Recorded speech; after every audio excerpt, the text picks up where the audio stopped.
Good morning. My name is Huda Abu Arqub, and I am the head of the Al-Auda, the refugee, the right of return group. And I am from Hebron. I came all the way from Hebron this morning. And because this is a place, I feel that it should hold the voice of the voiceless. I'm going to ask you, out of respect for the people that I worked with, is to open the book that you have on page 134. Emotionally speaking, I cannot read that part of the research. I actually did the research as an ethnography research, so I had students who met with refugees in Palestine, in Lebanon, and in Jordan. And I feel that what I need to do is first not to do what everybody was doing to the refugees and not give them a voice. So through you, I'm going to give them that voice. So bear with me, and any volunteers to read the first testament of the refugees. And if we have you coming here, and I'm going to use only the 10 minutes, to read it loud, that would be great. Anybody? Please. We don't have a walking mic, so I'm sorry for that. I thought we have it. The next volunteer, please. Can you come up here? My name is David. I'm an Israeli citizen who lives in Jerusalem. This says, peace. What peace? There is no such thing called peace. It is just an empty word they fool us with so to forget our Nakba. If there is justice in this world, the Palestinians will be given their rights without a blink. If there is such kind of justice, I would be the first one to shake hands with Jews, even if I cannot go back to my original home, a Palestinian refugee in Lebanon. The third, no, I'm asking the third volunteer, fourth, fifth, please. I will not accept anything less than going back to the house my great-grandfather built in Jerusalem. The family living in it now must leave, and I must live in it again, a Palestinian refugee in Lebanon. I wish I could go back and smell the essence of home, then die, a Palestinian refugee in Lebanon. Turn on the microphone again. There's a switch. It's on, it's on. Wow. And here. You just need to... I don't mind shouting it.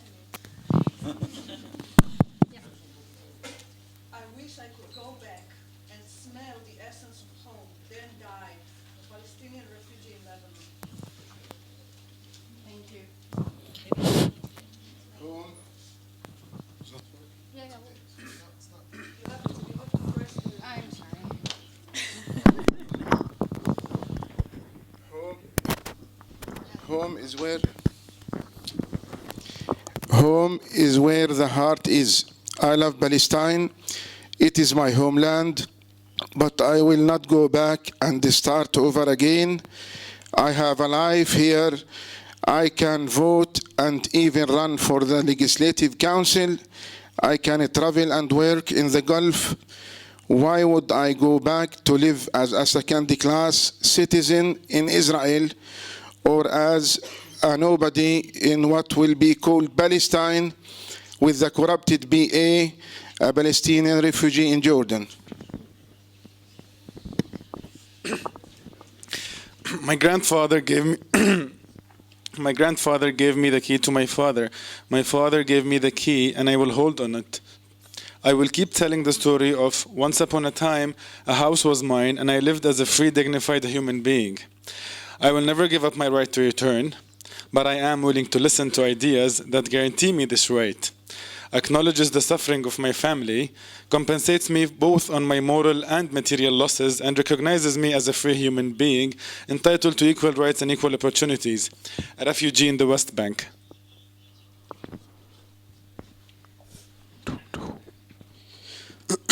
Everyone has to pay for what happened to us. Britain, America, Israel, and the Arabs. Yes, the Arabs. They abandoned us, lied to us about victorious wars and support. But the worst is they dehumanized us and still do. I will not live with no dignity. I must prove to those who shame me for leaving Palestine that I am going back home soon. A Palestinian refugee in Lebanon. We live in a ghetto. We have no rights, we are not recognized as humans, and we know who did this to us. We will continue to fight to go back home. Resistance is the only answer for our plight. Israel understands one language, and that is of military power. It will never look at us as human beings fully entitled to equal rights. So peace is impossible without us returning home and making Israel pay for our losses as they made Germany pay for the Holocaust. A Palestinian refugee in Gaza. Thank you for carrying this burden with me. I will actually walk you through the paper. So if you open page, and I think it's a hefty one, but, and it went through all kinds of editing. So if we open page 125, you know, and I know that most of the people who in the room are well informed about the refugee plight, but I'm going to talk about my experience doing this, especially during the assault on Gaza. I'm hoping that I'll bring their voices, because one of the things that I felt missing from every research that was done about the refugees, or about the possibility of having a just solution for their plight, missed the fact that they were not even included. There is a little evidence, if any, for their participation in the process from the get-go. The 5.3 million Palestinians, who are great people, resilient people, who switched to a survivor mode for more than 66 years now, they are living psychologically speaking, in a place where they think this is going to end and they will go home. They endure all kinds of physical difficulties living in refugee camps, especially the ones living in Lebanon, and now, with what's happening in Syria, the ones who live in Syria, they have encountered all kinds of difficulties. So they switched to the survivor mode. And in this sense, it's the physical survivor mode. At night, they tell, and this is serious, this is something that I've heard, I sat with them and I've heard the stories that they tell to each other at night, that it's about home, and it's about what we were, and how powerful we were, how capable we were, and this is going to end. This is a temporary situation, and we are going to end it. I had to change the direction of the research more than once, because I felt that the psychological part takes a huge amount of the conversation with them.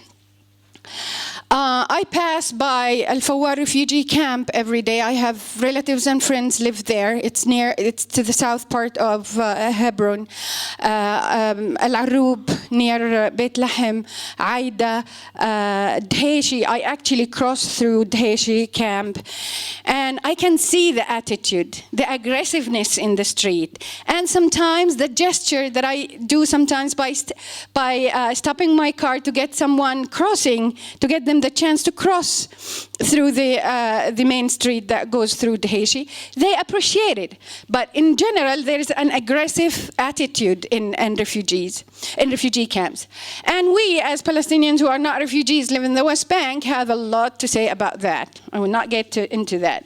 But I want you to know that the discrimination is actually is not just practiced by the international community or by Israel alone. It's also practiced by us. It's another social identity issue. I want to make sure that you get the numbers in page number 129. These are the last, data, the most updated data that we got on the refugees. There are about 7.2 million Palestinian refugees worldwide. And if you go through the analysis, you would know where they are, how big they are outside the refugee camps, and how there's little evidence on how many they are, especially in Europe and in the United States, because as you know, maybe, when a census is run there is no, in the drop menu, there is no choice of what origin you are. You are Caucasian or Asian or Latin, but you are not. There is nothing about Arab or being Palestinian, etc. Now, I went to also in page 131, I think it's worth reading, the living conditions in a refugee camp. These are important factors for you to know in order to understand why this community of 5.3 million people feel the injustice and why they react to it in different ways. So I do appreciate it if you read that, because there is no way that people like me and you can imagine what it means to live in a refugee camp unless you live actually in a refugee camp. And I hope that I'm giving voice also to other refugees in the world now. On page 134, we read the testaments. Thank you so much for giving me that chance, because we gave them a voice, and I hope the Epicree and this project is going to give them even more voice in the future. And part of the solution is to initiate projects that bring their voice in, give them full participation on their destiny. And then I have an analysis for the UN Resolution 194, and I think the three principles in it are very important. I'm sorry, I'm doing this. And I will read them loud. Refugees who wish to return to their homes should be permitted to do so at the earliest practical date, 66 years passed on. Compensation should be paid for property of those choosing not to return, and for loss of damage to property which, under principle of international law or inequality, should be made good by the government or authorities responsible. And the third, a conciliation commission must facilitate the repatriation, resettlement, and economic and social rehabilitation of the refugees and the payment of compensation. This actually was the guiding principles in the suggested framework for a refugee, for resolving the refugee plight. So, as a graduate of conflict transformation programs, we used, I kind of influenced the group to use three different theories. One is the social identity theory, to analyze why the refugees are still thinking that they are victims and they have been abandoned by the whole world, and the fact that there's a lot of that has to do with their feeling of losing their dignity. Every day they stand in a line in order to get aid. And thank you for the international word, because it's providing that aid which is necessary. But still, it is a constant reminder that they have lost something. They experience a feeling of shame, especially because some of the host countries view them as people who have left their homes and did not fight enough to stay there. So they are also experiencing a sense of shame because of what happened. And it's a heavy feeling to carry through the generations and to pass it to other generations. 2 more minutes. Okay, so I will take you to the last part, which is page number 144. I'm sure I'm not going to go through all of it, but I encourage you to read it. I think there is a lot of value there, not because it's a group that have written it. It's because actually it's the first time we propose something that has to do with human needs theory, social identity theory, and the identity theory. And I think there is possibility for the refugees to listen to us when we go to them and approach them talking about a new frame for a different solution. Every time I talked with them, with the refugees, the resilient, beautiful refugees that I talked with them, with mostly women. The question was whether our voices are going to be included. We're done having people coming, looking at us as if we are living in a zoo, and then leaving and writing papers about us. It's time for you guys. And they were talking to me as if I am the president of Palestine.